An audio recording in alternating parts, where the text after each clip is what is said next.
Welcome to the Deep Dive. We're here to plunge into those captivating stories, pulling out the insights you need. And today, we have a case that honestly stretches belief. It's about deception, sheer audacity, and, well, the truth catching up. Just imagine, walking into a clinic day after day, pretending to be a licensed medical professional, knowing, well, you're not. That level of boldness, maybe delusion, it's just hard to wrap your head around. Our focus today is Shannon Nicole Womack. She's facing a huge number of charges for allegedly impersonating nurses across several states. And this isn't just about fake IDs or something. It cuts right to public safety, to the trust we put in healthcare. Absolutely. And our mission here is really to unpack the layers of this alleged deception. What exactly is she accused of? But also critically, how does she apparently manage it for so long? And what does this mean for everyone, for the system itself? We're drawing heavily from a recent ABC News report that really brought this whole thing to light. It makes you stop and think, doesn't it? The idea of someone allegedly diagnosing, prescribing meds, maybe even doing procedures, all without any real credentials. How do you even start that, let alone keep it going? Yeah. And the biggest question I have is, how many people were put at risk before, the law stepped in? So, okay, let's unpack this. How did this elaborate scheme even start to unravel? You might think, maybe a big investigation. A whistleblower? Not at all. It actually started with something incredibly mundane. Right, like a routine traffic stop. Exactly. Back in April, pulled over on Interstate 79 by Pennsylvania State Police. And right away, things weren't quite right. Apparently not. She's accused of giving false identification to the officers. Just like that, the first crack appears. And what's fascinating here is how that one small thing just ballooned. It really did. When the police started digging into that false ID, they quickly found she was linked to about 20 different aliases. 20? 20. And 7 different social security numbers. Wow. Okay, that's not just a simple mistake. No, definitely not. I mean, think about that amount of fake identity infrastructure. It screamed major issue to investigators. So it went way beyond a traffic ticket almost immediately. Instantly. It became clear they were dealing with a complex web of identities, not just a wrong name. So once that huge red flag went up, what happened next? They searched her vehicle, right? They did. Executed a search warrant. And what they found was pretty damning. According to the report, it painted a really vivid picture. But what specifically? Multiple forms of ID, prescription meds prescribed to different people, her alleged victims, essentially. Yep. Various medical documents, the kind you'd need to work in healthcare, and assorted medical equipment, too. So basically, a whole kit for pretending to be a nurse. It certainly seems that way. A kid for living, well, maybe 20 different lives. And the roles she allegedly took on.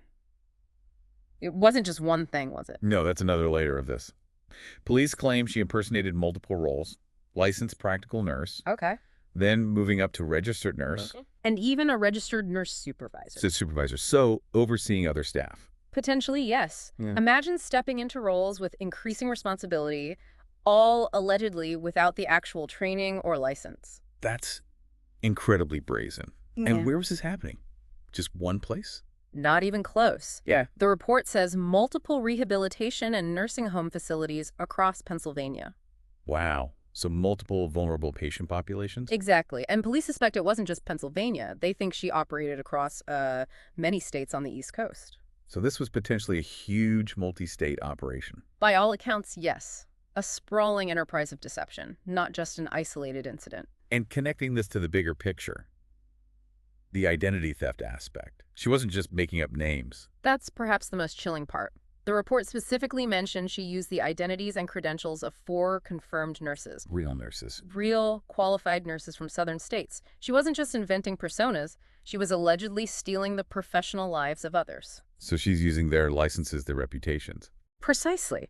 The level of calculation required. I mean, to step into these roles that impact lives so directly, using someone else's stolen professional identity, it's profound. It really makes you wonder how the system, the vetting process, could be bypassed like that for so long. It absolutely does. It suggests a vulnerability, right? A gap that someone sufficiently determined could exploit. So the big question is how? How did she allegedly get these jobs? Repeatedly. Well, the police report points to 2 main methods. First, submitting fraudulent documents through staffing agencies. Okay, that seems like a potential weak link, maybe. Agencies filling gaps quickly. Possibly. But the second method is, I think, even more revealing of the calculation involved. Which what? She apparently created a fake limited liability company, an LLC, A business.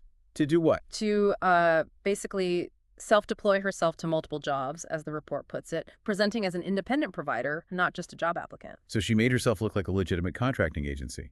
Exactly. And we actually have a quote here from Trooper Rocco Gagliardi. He said she obtained employment through staffing agencies and even was able to create her own host agency.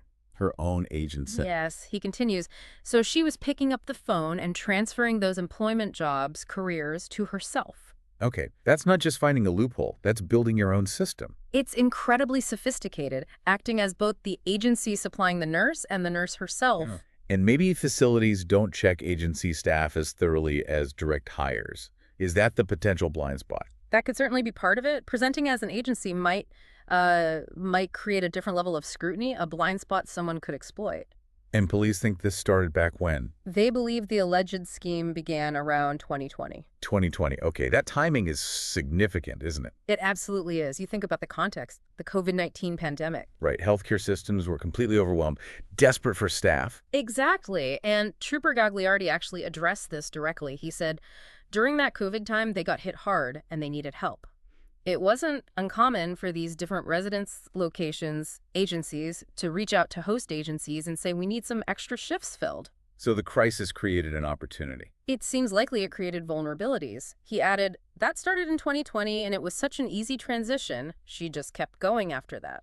So the immense pressure, the urgent need, might have led to shortcuts in vetting. It's a strong possibility. A crisis can unfortunately open doors for fraud if systems aren't robust enough, or if desperation overrides due diligence. It's a sobering thought, definitely, that the very effort to help could be exploited. It really is. It suggests maybe pre-existing system weaknesses were just, well, made worse by the pandemic pressure. Okay, so given the scale and the nature of these allegations, what kind of charges is she actually facing? It's a lot. A staggering 43 counts in total. 43. Wow. What are the key ones? Well, the most serious is probably endangering the welfare of a care-dependent person. Okay, that sounds critical. It is. It relates directly to the potential harm to vulnerable patients. Then there's identity theft, forgery, falsely pretending to hold a license. Makes sense. And also use and possession of drug paraphernalia was mentioned. Right, and that charge about endangering care-dependent people, Yeah. what does that really imply? It implies that individuals who rely completely on others for their basic needs and safety, perhaps due to physical or mental limits, were put at risk. Are someone totally unqualified providing their care? Potentially, yes. Improper care, maybe even direct harm. It's a stark reminder of who is most vulnerable when vetting fails. It's chilling, thinking about someone you love in a nursing home relying on staff. Absolutely. And knowing someone could be there without the proper training, impacting their health, it's deeply concerning. So what's her current legal status? She was arrested on Monday, July 21st, 2025. Bail was set at $250,000. And court date. Next appearance scheduled for July 29th.